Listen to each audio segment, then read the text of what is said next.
Hello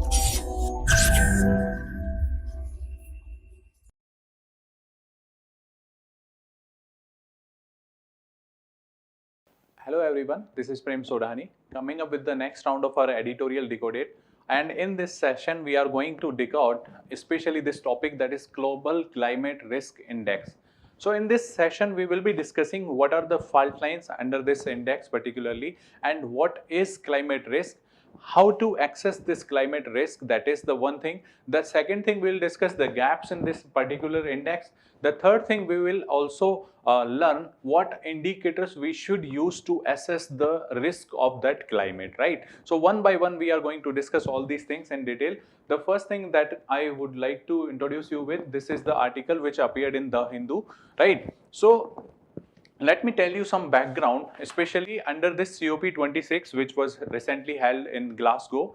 The two things were not clear. The first thing was adaptation funding. The adaptation funding is something which is very much required nowadays because we are facing the risk of the climate change, especially.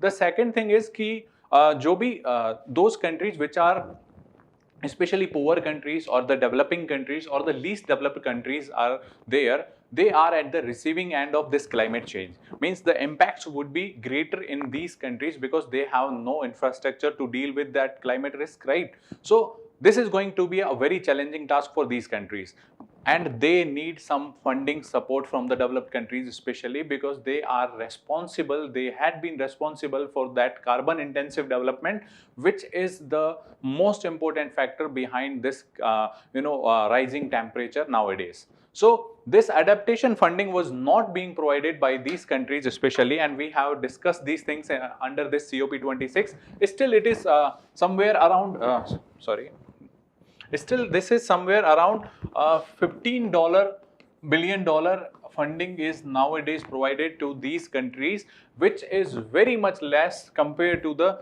$70 billion funding which is required in this year of 2021. Current requirement is this one, but what they are getting, what these countries are getting, around $15 billion.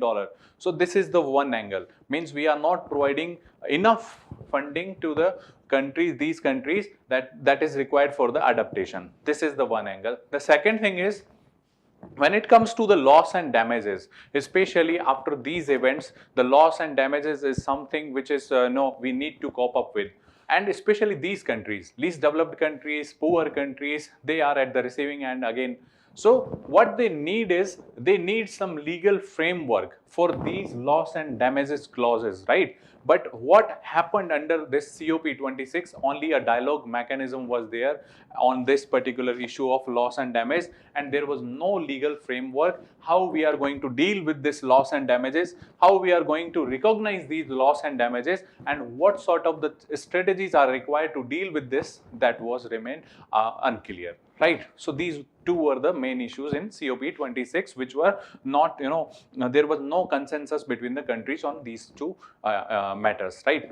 Now we come to the editorial. What editorial talks about? The editorial says we need to have some kind of mechanism to assess the climate risk in a very efficient manner.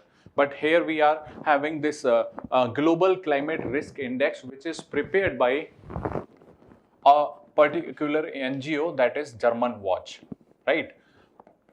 German Watch. So first we need to understand what is climate risk. So climate risk is nothing but the unfavorable impacts of extreme weather events, and when they interact with such conditions. For example, this is unfavorable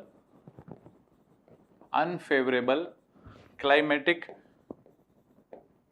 impacts, especially when they interact with, right, environment, social conditions over there, cultural setups over there, political establishment over there, etc. So how these all interaction manifest, that is nothing but climate risk, right? So climate risk can be defined as, I can say, the probability of occurring these events into the consequences of these events, right?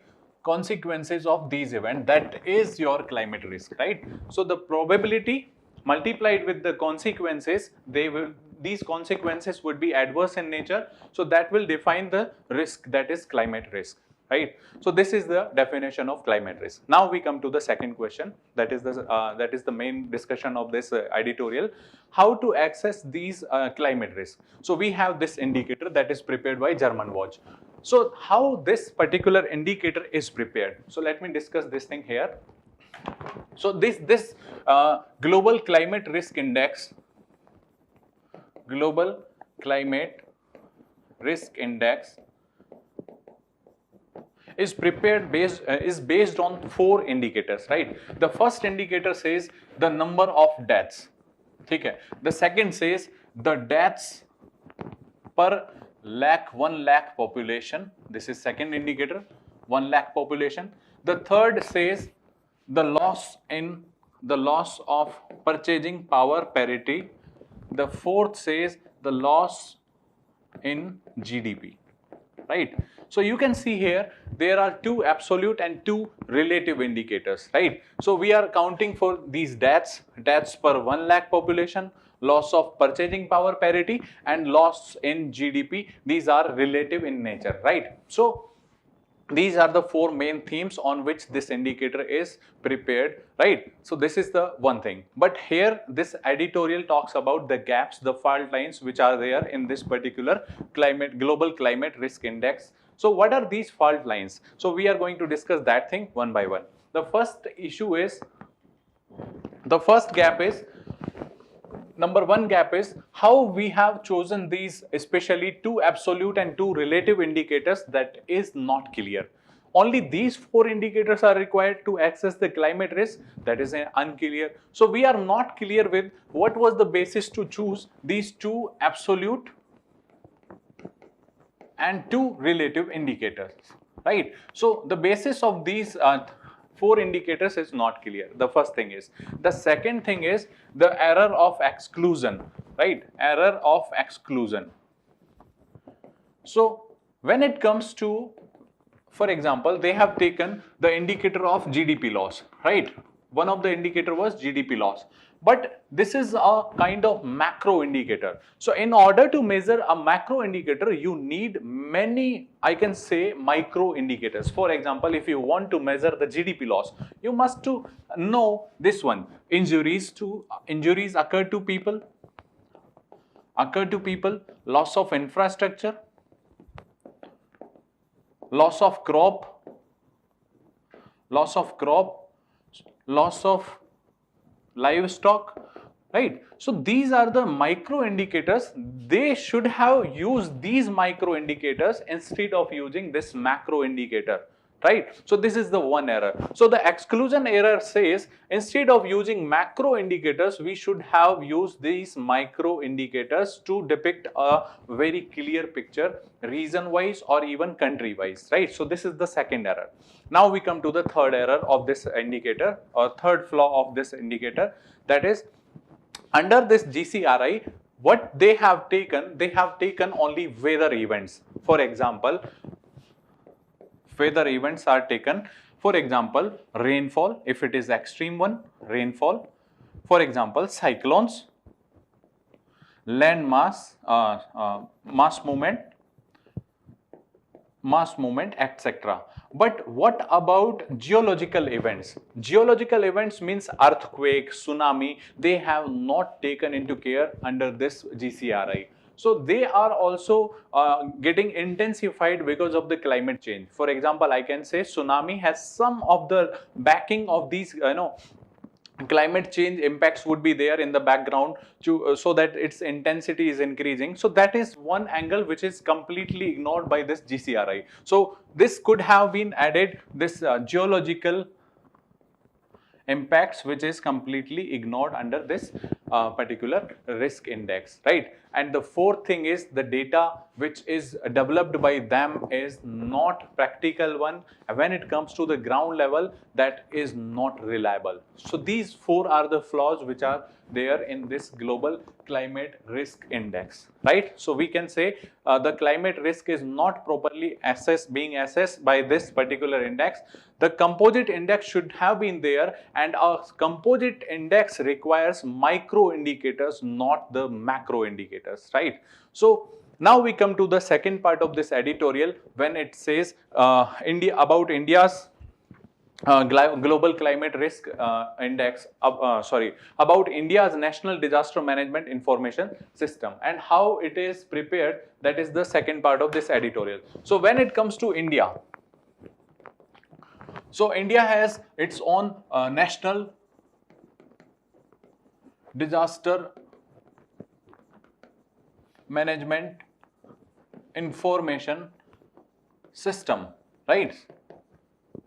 So this is completely based on the micro indicators. Along with that, we are also following the implementation of this Sendai framework targets, right? Sendai framework is of disaster management. So we are continuously monitoring the targets under this Sendai framework. The second thing is we are this management, that information system is completely based on micro indicators. For example, we can say here, in case of this national disaster management information system, we takes these things into account, that is injuries occurred, loss of people, loss of livestock, loss of crops, loss of infrastructure,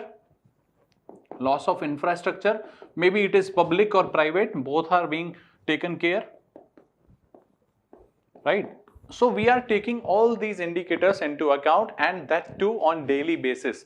So we are actually using all these micro aspects which are very much required for assessing the climate risk, and to make a composite index we need this type of micro indicators. All right, so this was all about in this editorial. So what you need to learn here is, the one thing is, if you want to assess the climate risk, especially of these events which are very uncertain, their scale, their magnitude is unknown every time, and the most important thing is the response which is being provided by the countries or by the regions, it also varies from one country to other country. So if you want to assess the risk, you must have to have a very clear, a very micro indicators in your composite index, right? So this is the very much condition which is required to assess the climate risk. So this was all about in this editorial. I hope you might have learned some of the good things. For example,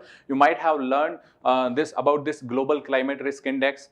This is published by German Watch. What is climate risk? How to define climate risk? What indicators we should use for assessing the climate risk, right? What is the climate risk assessment measures which are available with the India? What is Sendai framework? All these things we have discussed in this editorial, right? So this was all in this editorial session. We will meet in some other video. We are going to discuss many other things in further editorials. So if you like this video, you can share this video also. If you have any doubt, you can comment that down in comment section. Thank you very much for watching this video. Current Affairs by Forum IAS is an all-in-one program that covers the dynamic aspect of the syllabus from both prelims and mains perspectives. Last year, we have helped more than 100 students crack IAS with our current affairs classes.